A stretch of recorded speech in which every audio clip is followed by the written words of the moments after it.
The Chicago White Sox would face the Minnesota Twins in a first of a 3-game set. Dylan Cease is on the bump, who looked like a Jimmy John's manager turning down teenagers trying to scam a free lunch. I saw the sign outside, and I'm just here for my free smells.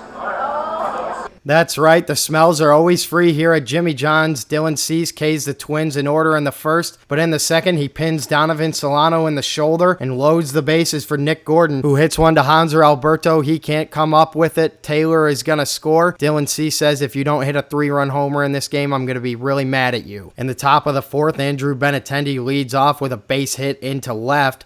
Yasmani Grandal rolls one up the middle. That gets into center. Benintendi's going to come around to score. It is now a tie ball game. Hanser Alberto steps to the plate and thinks to himself, you know what? I feel bad about that error. I want to make it up to Dylan. Yaboom!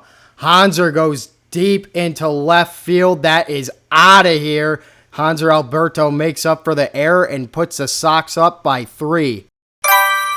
Hanser checks off his mission for Dylan and puts the Sox out in front here in the fourth. Cease had 2 men on in the bottom half of the inning. He gets Michael A. Taylor to roll out to his new best friend, Hanser Alberto. He throws to Andrus. Andrus back to him. Hanser to T.A. T.A. can't come up with it. Wallner is safe and crashes into Tim Anderson. Here we see the replay. Hanser tries to make a desperation throw to Tim Anderson. Tim can't come up with the ball, and you see Matt Wallner with a just horrendous slide.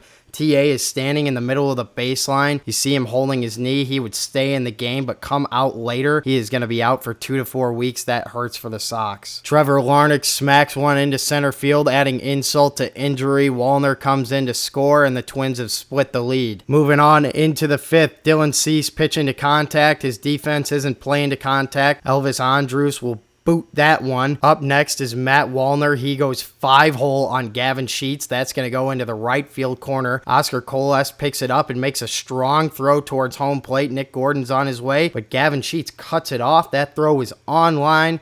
Looked like it might have had a chance to get Gordon. As we see an all-around tough play for Sheets, lets the ball go through his legs, gets in the way of Wallner, makes the cutoff throw, which will be late, and Gordon is safe, and the Twins have pulled within a run. Dylan Cease would strike out Willie Castro and get the Sox out of the inning. We move along to the bottom of the 8th when Christian Vasquez hits a slow roller to the right side. Romy Gonzalez is roaming over there. He tosses it over to Jake Berger, and another Sox player is trounced by a Twins player. No injury here, but we'll take another look at Romy's play. He came in for Tim Anderson. Elvis moved over to short, and he keeps the Sox lead intact in the 8th. Reynaldo Lopez to face Michael A. Taylor. He gets him swinging on the slider, and Lopez gets the Sox out of the inning with a 1-run lead. Lopey is back on the bump in the bottom of the 9th, looking for the 4-out save here. Donovan Solano, the Twins' last chance, goes down swinging on a 100-mile-an-hour fuzzball. The Sox take game 1 of the series on the backs of a 3-run homer by Hanser Alberto, and despite the shaky defense, the Sox get a W here against their division rivals.